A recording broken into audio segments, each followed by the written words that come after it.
হাড় কাঁপানো ঠান্ডায় টানা 3 ঘন্টা সাঁতার কেটে 20 জন মানুষকে প্রাণে বাঁচিয়েছিল এই মেয়েটার নাম ইউসরা মার্দিনি। সালটা 2015।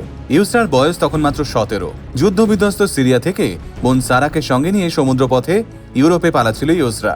সঙ্গে ছিল শুধু একটা ছোট্ট ইনফ্ল্যাটেবল বোট, যার ক্যাপাসিটি মাত্র 6-7 জনের। কিন্তু সেদিন প্রাণ বাঁচানোর তাগিদে 20 জন মানুষ উঠে পড়েছিল ওই বোটে। ইউসরাদের বোট তখন মাঝ সমুদ্রে। হঠাৎই ইঞ্জিন খারাপ হয়ে জল ঢুকতে শুরু করে। শেষমেশ ওই বোটটা ডুবে যাওয়ার উপক্রম হয়। সেই মুহূর্তে 7-5 না ভেবে জলে ঝাঁপিয়ে পড়ে ইউসরা, আর দিদিকে রেখে বোন সারাও ঝাঁপিয়ে পড়ে জলে। তবে প্রাণে বাঁচার জন্য নয়, বাদবাকি মানুষদের প্রাণে বাঁচানোর জন্য। দুই বোন মিলে একটা দড়ির সাহায্যে ওই বোটটাকে টেনে রাখে, যাতে বোটটা উল্টে না যায়। ইউসরাদের দেখে বোটের বাকি দুজনও ঝাঁপ দেয় জলে। আর তারপর টানা 3 ঘন্টা কনকনে ঠান্ডা এজিয়ান সাগরে সাঁতার কেটে ওরা বোটটাকে নিয়ে যায় গ্রিসের লেসবস দ্বীপের দিকে। অবশেষে সবাই নিরাপদে তীরে পৌঁছয়।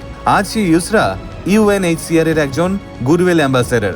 পাশাপাশি শরণার্থী টিমের হয়ে 2016-2020 সালের সামার অলিম্পিকেও সাঁতারু হিসেবে তিনি অংশগ্রহণ করেছিলেন।